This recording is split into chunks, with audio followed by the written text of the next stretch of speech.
for its academic excellence. And this Naipunnya school, as the title would reveal, is trying to explore the finest of the Naipunyas of every individual student. God has created human beings with full of enthusiasm and potential for getting flowered into wider horizons.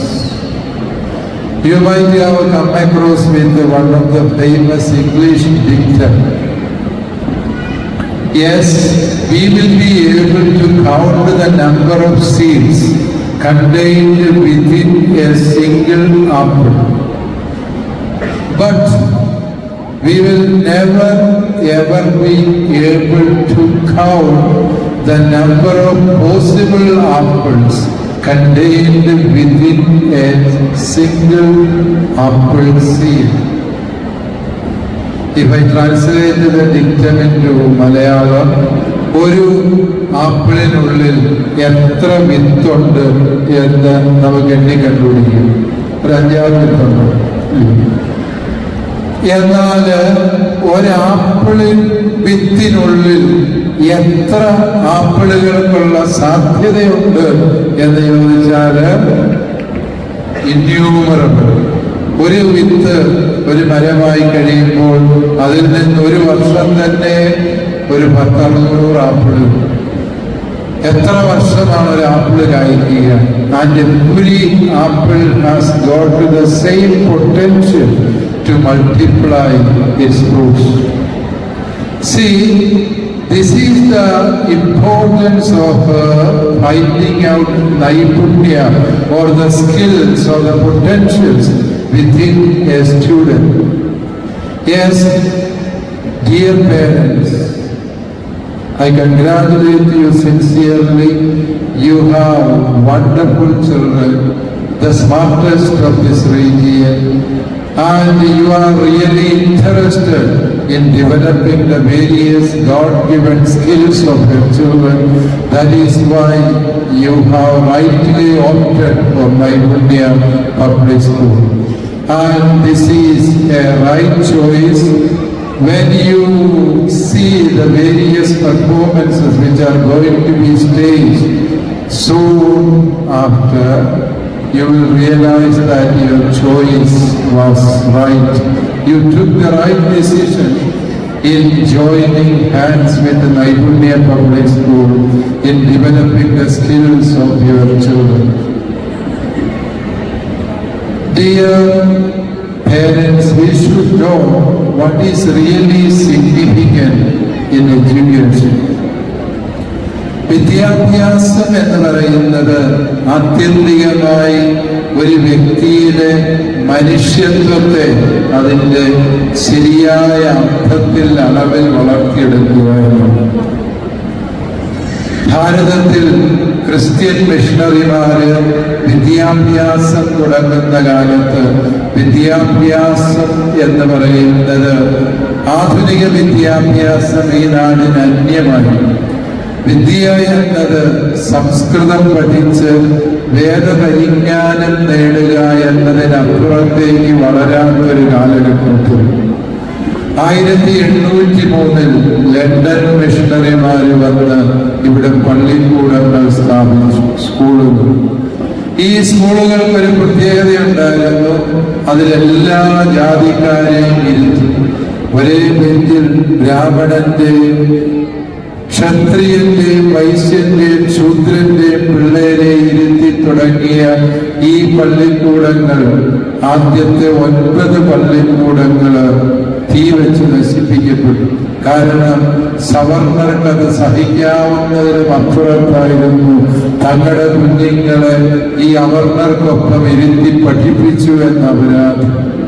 പക്ഷെ മിഷണറിമാര് പറഞ്ഞു, നിങ്ങൾ ഈ 9 99 പള്ളിക്കൂടം കത്തിച്ചാലും ഞങ്ങളുടെ സ്കൂളിൽ എല്ലാവർക്കും പ്രവേശനം ഉണ്ടാകും.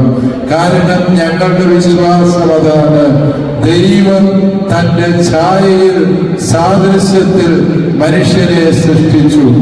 മിഷണറിമാരെങ്ങനെ ഒരേ ബെഞ്ചിൽ നിരത്തിയിരുത്തി സകലമാന ജാതി പിള്ളേരെയും ഒരു പള്ളിക്കൂടത്തിന്റെ ക്ലാസ് റൂമിന്റെ 4 ചുവരുകൾക്കുള്ളിൽ ഇരുത്തി പഠിപ്പിച്ചു തുടങ്ങിയപ്പോഴാണ് ഈ കേരളത്തിന്റെ നവോത്ഥാനത്തിന് തിരിതെളിഞ്ഞത്. പ്രിയപ്പെട്ടവര്, every educational institution run by the Catholic church has got this wonderful motto: we always stand for the human integrity, irrespective of caste, irrespective of the religion, irrespective of the political or religious denomination. We respect the humanity of every human being. We respect with equal dignity every student who enters into this campus. And this is the real faith proclamation that we are imparting through our educational institutions. മിഷണറിമാരുടെ ഈ ചൈതന്യത്തിൽ നിന്നാണ് നൈപുണ്യ സ്കൂളും ഉണ്ടായത് എന്ന് നമ്മൾ മനസ്സിലാക്കും.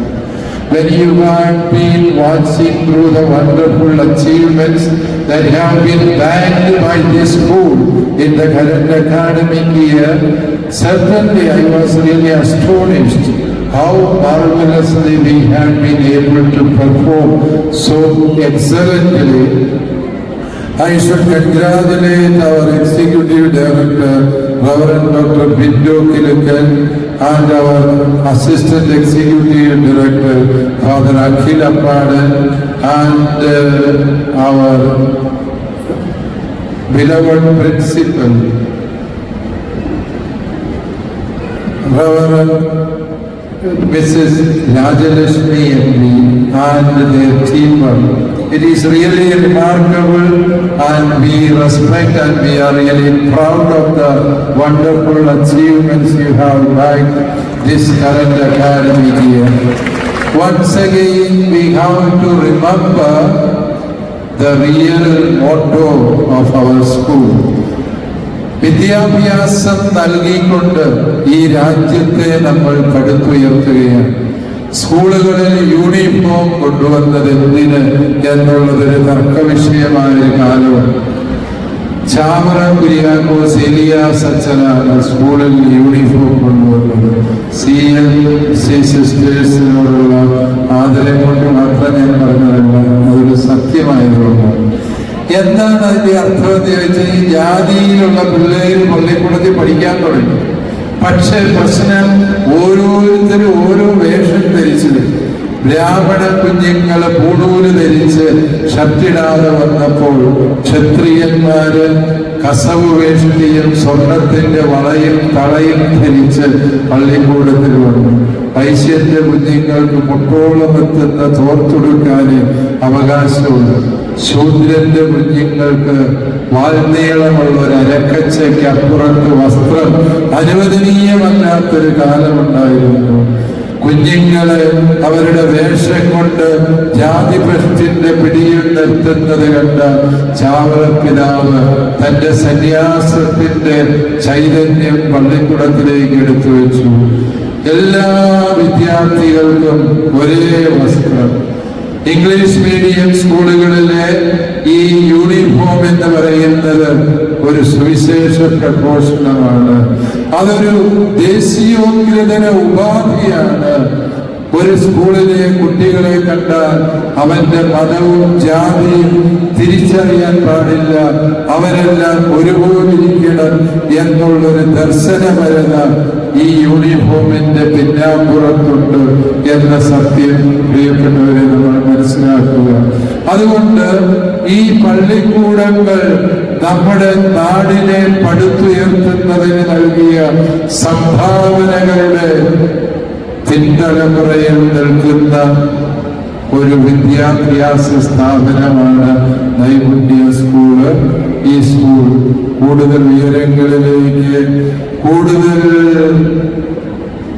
മനുഷ്യരിലേക്ക്, കൂടുതൽ നന്മകളിലേക്ക് വളരാൻ ഈ ഒരു ആനുവൽ ഡേ സെലിബ്രേഷൻ നിമിത്തമാകട്ടെ എന്ന ആശംസയോടെ ഈ സ്കൂളിന്റെ നല്ല നടത്തിപ്പിന് വേണ്ടി അത്യധ്വാനം ചെയ്യുന്ന സർവരെയും അഭിനന്ദിച്ചുകൊണ്ട് തങ്ങളുടെ മക്കളെ ഏറ്റവും വിശ്വാസത്തിൽ ഈ സ്കൂളിൽ ചേർത്ത് മാതാപിതാക്കളുടെ തിരഞ്ഞെടുപ്പിനെ അഭിനന്ദിച്ചുകൊണ്ട് നിങ്ങളെല്ലാവരുടെയും അനുവാദത്തോടെ ദൈവനാമത്തിൽ ഫെസ്ത നൈപുണ്യ ഉദ്ഘാടനം ചെയ്തതായി അറിയിക്കുന്നു.